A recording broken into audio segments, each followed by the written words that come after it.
এটা বাংলাদেশের সবচেয়ে সস্তা খাবার হোটেল, যে হোটেলে নেই কোনো ক্যাশিয়ার, নেই কোনো কর্মচারী, শুধুমাত্র একজন মানুষকে দেখা যায় একের পর এক ডিম ভাজতে এবং ভাত ফুরিয়ে গেলে আবার চাল ধুয়ে ভাত চড়িয়ে দিতে।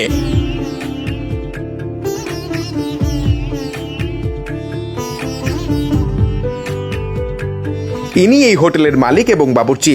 এই হোটেলে খেতে গেলে আপনাকে এই প্লেট ধুয়ে ভাত তরকারি উঠিয়ে নিতে হবে এবং খাওয়া শেষে খাবারের বিল আপনাকে এই হিসেব করে বয়ামে রেখে দিতে হবে। মজার বিষয় হচ্ছে, আপনার পেট ভরা না পর্যন্ত আপনি যতবার ইচ্ছে খাবার খেতে পারবেন।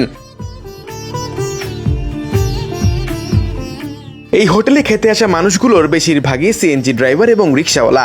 অল্প টাকায় পেট ভরে খাওয়া যায় বলে দুপুর থেকেই বাড়তে থাকে ভিড়। সেই সাথে ছুটাছুটি বেড়ে যায় হোটেল মালিক মিজানের।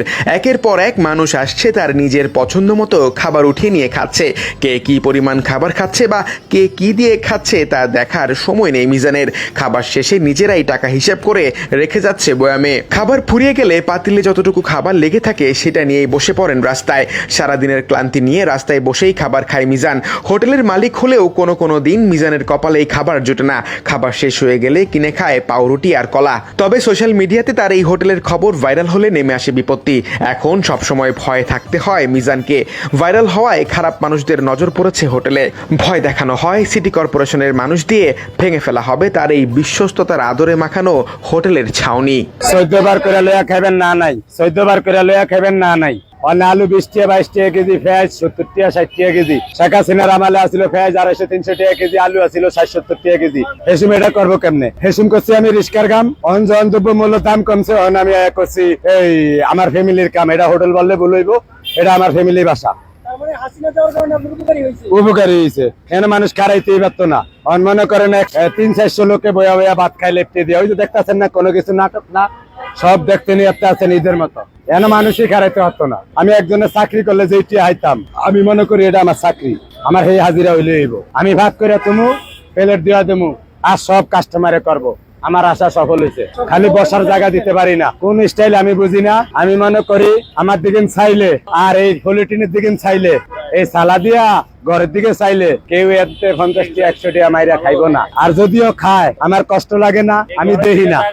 আপনি মিহিরা খায় রয়েছেন, কিসে দিয়া বাস দিয়ে যদি আপনার মাথায় বাড়ি দেন ডরাইবেন না। সামনে দিয়ে আইতে গেলে অন্তত হইলে একটু কাইতে হইবেন ডরের ঠেলা। আমার হিসে দিয়ে টিয়া না দিলে আমার দুঃখ নাই, আমি দেখি না। সামনে দিয়ে গেলে দুঃখ লাগবে এরম দেখি না। কিন্তু 300 জনের খাওয়ার বেসলে 3000 বের হয় না কথা। আমার হ্যাঁ না 1200 হয়। ইদানিং 4-5 দিন ধরে ইউটিউবের আয়া, সাংবাদিকের আয়া, আমার আরো 400 টি আরো 400 লস হয়। ইলিগা অনেক মানুষ কে দেয় না দেয়, আমি এটা ঠাওয়ার পাই না।